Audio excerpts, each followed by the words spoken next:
Guten Tag, WAP. Let's make history today as we go over Unit 4, Day 13. We're going to spend the next 2 days talking about Latin America in the 20th century. Let's get started with our daily punishment. Who's the penguin's favorite ant? Antarctica. Ants are my favorite animal, by the way. Penguins are. Penguins are my favorite animal.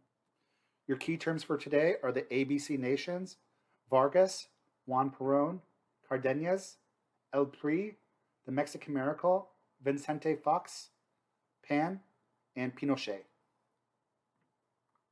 We are going to go over the developments in the ABC nations and Mexico after World War II, Argentina, Brazil, Chile, that's ABC nations, and American involvement in Latin America in the 20th century. So let's talk about some Latin American changes during and after World War I. World War I is going to lead to an upsurge in exports and development in industries. In the 1920s through 1940s, the Great Depression will hurt local economies because there'll be like tariff wars and countries won't be buying exports. And a lot of these countries relied on exporting raw resources. Three nations are going to emerge as major players in South America: Argentina, Brazil, and Chile, the ABC powers. Their economies were all heavily exported-oriented. Brazil will join the Allies in World War I, but the other two will remain neutral. Let's talk about these nations. Let's talk about Chile first. Chile is going to have a parliamentary republic that's going to dominate until 1925. Congress will be overshadowed by a powerful president. They'll clung to laissez-faire capitalism, while national problems will mount. There will be a reform movement that will begin to clamor for social reform, democratization. The military will stage a coup to avoid more radical reforms. They'll begin to appoint the presidents, and they'll massacre reformers that are trying to liberalize Chile. They'll have clashes with leftists and unions. From 1932 to 1973, the presidential system of civilian government will slowly return. And we'll get back to Chile in a second. Let's go to Brazil from 1930 to 1954. The old republic is going to be dominated by wealthy landed elites, export industries, which will last until the 1930s. There'll be a military coup in 1930, which will install Vargas as president. His whole name is Getulio Vargas. Vargas is going to have an interesting career. He'll rule as a dictator. He'll be then elected president. He'll then become a dictator again as people start to oppose him. Then he'll become a senator. He combines his political beliefs are not one thing. He took aspects of populism, to give poor reform to the poor people to get the common man on his side. He also used dictatorship. He tried to create a cult of personality around himself with posters of himself. He took aspects of fascism, aspects of socialism. Both in Brazil and Argentina after World War II, they will allow Nazi war criminals to come into their country. Brazil will continue industrial and agricultural growth.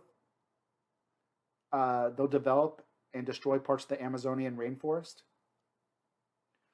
One of the other people I want you to know is called Pinochet. He was a dictator of Chile from 1973 to 1990. We talked about how Chile was slowly going back to democracy. Civilian government does return. This takes a hiccup when Pinochet makes himself dictator in 1973. He was supported in a US-backed coup against the socialist government of Allende. America thought that the socialist government in Chile, which was democratically elected, was too pro-communist, so they support a dictator in Chile. Pinochet is very much of a stereotype of what happens in a lot of nations, where both America and Russia do this, where they support dictators as long as they support their position or their side. Pinochet is going to support economic liberalization. The economy will grow slowly, but so will the disparity between the rich and the poor. He'll steal over $28 million, and he will be arrested after he leaves the presidency. Let's talk about Argentina a little bit more, both between World War I and World War II and after World War II. In Argentina, in 1916, the middle-class radical party will win the presidency, but the conservatives will control the parliament. The radicals will seek to expand the electorate, democracy, to benefit the middle class. In the 1930s, Argentina will have the fourth highest GDP per capita, so GDP per person. But the Great Depression will cripple the Argentinian foreign trade because nobody's buying their exports. Argentina will become very unstable. There'll be clashes between fascist, socialist, communist unions, and management will become more common. There'll be a military coup in 1943 where the military will seize power of a ruling junta to avoid getting involved in World War II. This junta will eventually be dominated by Juan Perón, who will become the dictator of Argentina in 1946. He will censor the press, but will expand participation of unions and spending on social problems. He will follow a foreign policy of isolationism. He'll attempt to limit other economic influences. His wife, Evita, will become very popular, and the darling of the shirtless workers, the poor factory workers. Juan Perón will also have a blended political ideology. He'll take aspects of populism, fascism, communism, and try to create a cult of personality around himself. Let's lastly talk about Mexico in the 20th century. In the 19-teens, Cardenas will become the president of Mexico after the Mexican Revolution. He'll enact sweeping reforms. He'll nationalize the oil industry, which used to be owned by America. He'll give land to the Indians and the poor farmers. During this time, one political party will be created, and it's going to dominate politics in Mexico until 1995. This is called the Institution Revolution Party, El PRI. El PRI was a liberal party, but really it's going to just kind of use corruption to seize power and stay in power. It's going to ally with the Mexican state and moneyed interest. It's going to be very corrupt. It's going to rig elections, bribery. It will ally with wealthy industrialists, with the rising urban middle class. El PRI will become more rightward, more conservative. It will steal a lot of PAN's political ideology. PAN's another political party, which we'll talk about. It will woo foreign capital and will get a lot of loans to Mexico. During this time, Mexico is going to accelerate industrialization at the expense of the poor, rural interest, Indians, and workers. At first, though, things looked pretty good in Mexico. During the first 4 decades of El PRI, the 1920s, 30s, 40s, 50s, 60s, all the way up until the 70s, these 4 decades were known as the Mexican Miracle. It's a period of economic growth. Mexico's going to there's going to be a substitution of imports and low inflation. Mexico will industrialize. Oil will be discovered in Mexico. There'll be a huge Mexican oil company, Pemex. There's going to be huge national development.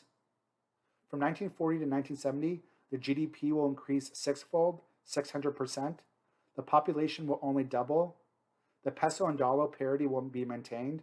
So what that means is like the foreign conversion ratio will be like $1 equals 1 peso, which is really, really good. Right now, it's like $1 equals 19 pesos. Mexico during this time will go from a largely rural economy to a largely industrial economy, and oil production will surge.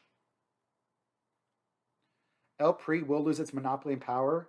It'll be accused many times of blatant fraud and corruption. In the 1980s, El PRI will lose its first state governorship. Eventually, somebody else will be elected president. They couldn't do corruption forever and bribery. There'll be a new party, the Conservative Party, the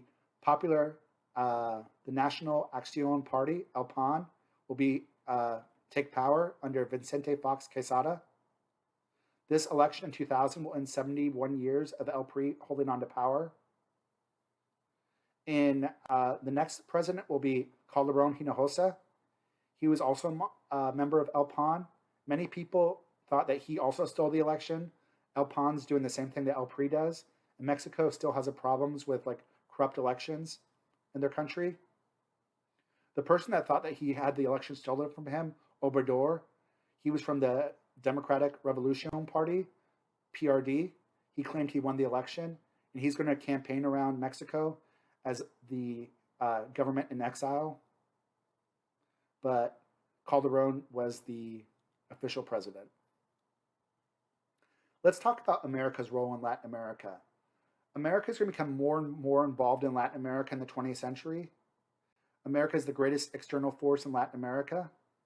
Before 1933, America had invaded Latin America more than 33 times, more than 30 times. Most of the reason America got involved and invaded was when Latin America had a revolution that threatened American businesses.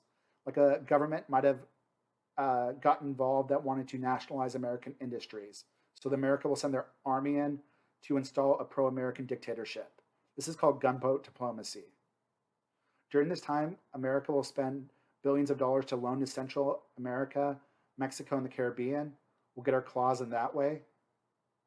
America will intervene whenever it believed its best interests were threatened.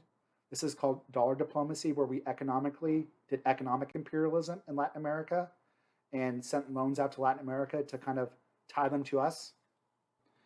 In the 1930s, under Franklin Delano Roosevelt, he wanted to improve relationships with Latin America. So he's going to introduce the good neighbor policy. He's going to try to improve relations, do reciprocal trade agreements, and he's going to stop invading countries if they have a democratic election.